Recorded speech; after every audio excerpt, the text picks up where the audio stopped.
నమస్తే. ఇప్పుడు రాష్ట్రంలో వరుస సంఘటనలు అండి, వరుస పెట్టి ఒకళ్ళ తర్వాత ఒకళ్ళు అరెస్టులు అయితే జరుగుతున్నాయి.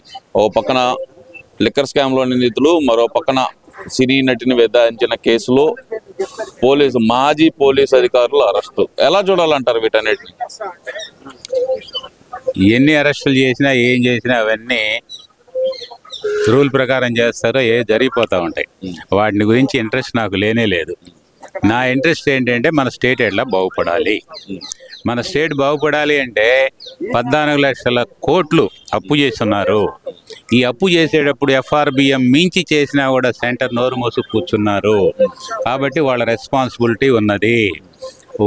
సెంటర్ వాళ్ళు 28 మంది ఇండస్ట్రియలిస్టులకి 35 లక్షల కోట్లు రుణాలు మాఫీ చేశారు.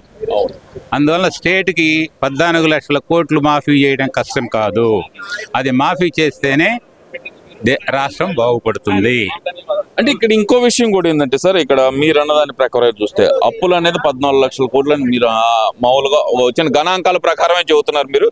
కానీ గత ప్రభుత్వం నాయకులు చెప్తుంది ఏంటంటే అసలు మేము చెయ్యలేదు, ఒకవేళ మేము చేసినా కూడా పేద ప్రజలకే పనిచేసాము అనేది గట్టి వాదన వాళ్ళు అయితే చేస్తున్నారు సార్. మరి వాళ్ళెవరు పంచడానికి అప్పులు చేసి పంచకూడదు కదా, ప్రజల డమ్ము కదా ఇది. మరి ట్యాక్స్ సమ్మంతా తీసుకెళ్ళి మేము పంచుతున్నామంటే వాళ్ళకి ఎవరు ఇచ్చారు అధికారం పంచడానికి? అకౌంట్ ఫర్ చేయాలి, ప్రతి రూపాయి అకౌంట్ ఫర్ చేయాలి ఆంధ్రప్రదేశ్లో. అది చేయలా, సెంటర్ చూస్తా కూర్చుంది. ఇంకోటి ఏంటంటే లిక్కర్ అమ్మినప్పుడు డిజిటలైజేషన్ చేయకుండా క్యాష్తో అమ్మితే సెంటర్ చూస్తా ఎందుకు కూర్చుంది? వాళ్ళు GST 28% ఉంది లిక్కర్ మీద. 1,20,000 కోట్లు లిక్కర్ అమ్మితే GST 40,000 కోట్లు వస్తుంది. ఈ 40,000 కోట్లు పోయింది కదా, సెంటర్కి పోయింది కదా. ఎందుకని మేలకుండా ఊరుకున్నారు? నిర్మలా సీతారామన్ జగన్ని దత్తపుత్రుడు అని స్టేట్మెంట్ ఇచ్చింది. దీన్ని బట్టి అందరికీ తెలుస్తుంది ఏంటో విషయం ఏంటో అందరికీ తెలుస్తుంది. ఇంకొక విషయం ఏంటంటే కర్నూలులో ఒక క్రిమినల్ని పట్టుకోవడానికి CBI సాహసం చేయలేకపోయింది. CBI ఎవరి కింద పనిచేస్తుంది? ఒక్క క్రిమినల్ పట్టుకోలేకపోతే హోమ్ మినిస్టర్గా ఇన్ఎఫిషియెంట్. CBI పనిచేసేది హోమ్ మినిస్టర్ కింద సెంటర్. ఒక్క క్రిమినల్ని పట్టుకోలేని వాళ్ళు దేశాన్ని ఎలా రక్షిస్తారు? అసలు రిజైన్ చేయాలి ఆయన. అది సిగ్గుచేటది. అంటే ఎలా చూడాలంటారు? మరి ఇప్పుడు చూస్తుంటే వరుస అరెస్టులు జరుగుతున్నాయి. ఇదంతా రాజ్యాంగబద్ధంగా జరగట్లేదు, రెడ్ బుక్ రాజ్యాంగ ప్రకారం జరుగుతుంది అనేది వాళ్ళ వాదన సార్. మరి దానికి ఏం చెప్తారు? మరి రెడ్ బుక్ లాగా జరగాలంటే ఎప్పుడో జరిగిపోయాయి. రాజ్యాంగం ప్రకారం జరుగుతున్నాయి కాబట్టి ఇంత టైం తీసుకుంటుంది అంతే. అలా ఎలా అసలుకి లిక్కర్ స్కామ్ కు సంబంధం లేని కృష్ణరెడ్డి రాజశేఖర్ రెడ్డికి అసలు ఏం సంబంధం? ఆయన IT సలహాదారుడు అయితే ఇదంతా కక్షపూరితంగా మాత్రమే చేస్తున్నారు అనేది జగన్మోహన్ రెడ్డి వాదన. మరి దాన్ని ఎలా చూడాలంటారు? సంబంధం ఉన్నవాళ్ళు ఎస్టాబ్లిష్ చేసిన తర్వాతే ఒక్కొక్కళ్ళని పట్టుకుంటున్నారు. అబద్ధాలు ఎన్ని చెప్పినా చెల్లవు. అంటే ఇక్కడ రీసెంట్ గా మన విజయసాయి రెడ్డి గారు ఇచ్చిన స్టేట్మెంట్ ఎలా చూడాలి సార్? ఇప్పటి వరకు కొంతవరకే చెప్పాను, ఇక మొత్తం విప్పేస్తాను మీ గురించి అంటూ ఆయన ఇచ్చిన స్టేట్మెంట్ ఎలా చూడాలంటారు? అది వాళ్ళల్లో వాళ్ళు కూడబడుకుని వాళ్ళు బయటపడటానికి రకరకాల వేషాలు వేస్తున్నారు. ఎవరి మాట నమ్మటానికి వీల్లేదు.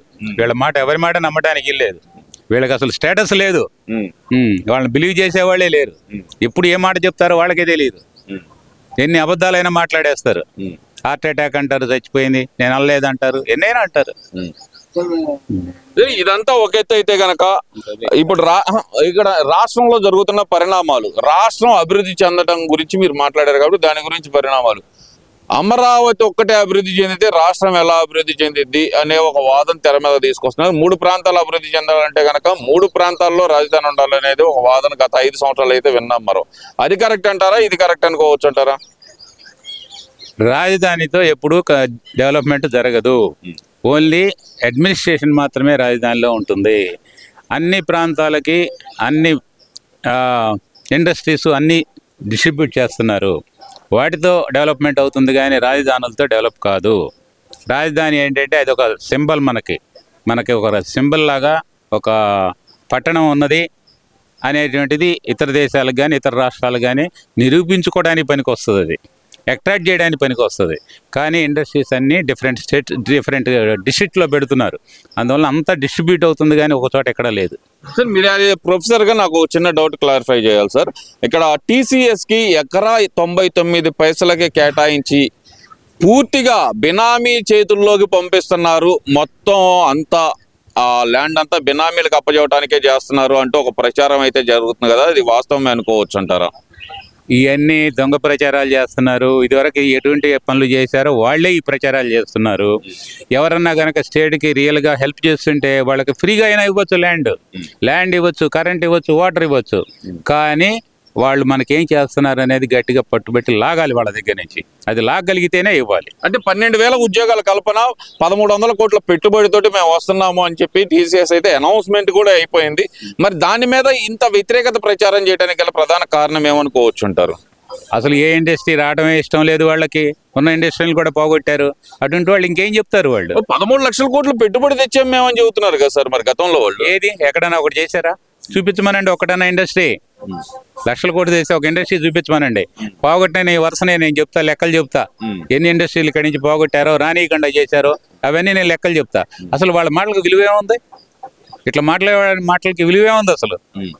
వాళ్ళని అసలు పక్కన పెట్టాలా, వాళ్ళ మాటలు కేర్ చేయకూడదు. అంటే ఈ ప్రచారం ఎందుకని మొదలెట్టారు? ఇప్పుడు వరల్డ్ బ్యాంక్ నిధులు ఏదైతే కనుక రాజధానికి ఇస్తున్నారో దానికి ఇవ్వద్దంటూ లేఖలు రాయటం, కంపెనీలు వస్తుంటే కంపెనీకి ఎలా అగెనిస్ట్ గా క్యాంపెయినింగ్లు చేయటం, ఇదంతా ఫ్రాడ్ కంపెనీలు అంటూ ప్రచారం చేయటం ఎంతవరకు కరెక్ట్ అనుకోవచ్చు అంటారు? వాళ్ళకి ఇంకా ఆల్టర్నేటివ్ లేదండి. ప్రజలు తిరస్కరించారు వాళ్ళని. ఏదో విధంగా అబద్ధాలు చెప్పి బయటకు వద్దాం అనుకుంటున్నారు. అది జరగదు, అది జరిగే పని కాదు. 30 ఏళ్ల సంగతి అంతా పాతది, పోయింది, అంతా అయిపోయింది, బయటపడ్డారు అంతా. అంటే ఇప్పుడు మీరు 30 ఏళ్ల సంగతి తీసేయండి. ఇప్పుడు రీసెంట్ గా కొత్త డైలాగ్ ఒకటి ఉందండి, 2 ఏళ్ళు కళ్ళు మూసుకొని మళ్ళీ నేనే వస్తాను అంటున్నాడు కదా. అది ఇంపాసిబుల్, అది రావడం కుదరదు. ఎందుకు అంటున్నాడు అంటే మోదీ సపోర్ట్ చూసుకుని అంటున్నాడు. మోదీ ఒక్క క్షణం కనుక సిబిఐకి అది ఈడీ కాదు, ఫ్రీ హ్యాండ్ ఇస్తా అంటారా? ఫ్రీ హ్యాండ్ ఇచ్చి వాళ్ళని పని చేయనిస్తే ఈయనకి 13 సంవత్సరాల నుంచి ఉన్నాడే, అది ఆటోమేటిక్ గా క్యాన్సిల్ అయిపోతుంది. అసలు సిబిఐని పని చేయనిట్లే సెంట్రల్ గవర్నమెంట్. అది షేమ్ఫుల్ ఎఫ్ఐఆర్. ఓకే, అయితే జగన్మోహన్ రెడ్డికి అవకాశం లేదంటారు? ఇక లేదు, 100కి 100 పాళ్ళు లేదు.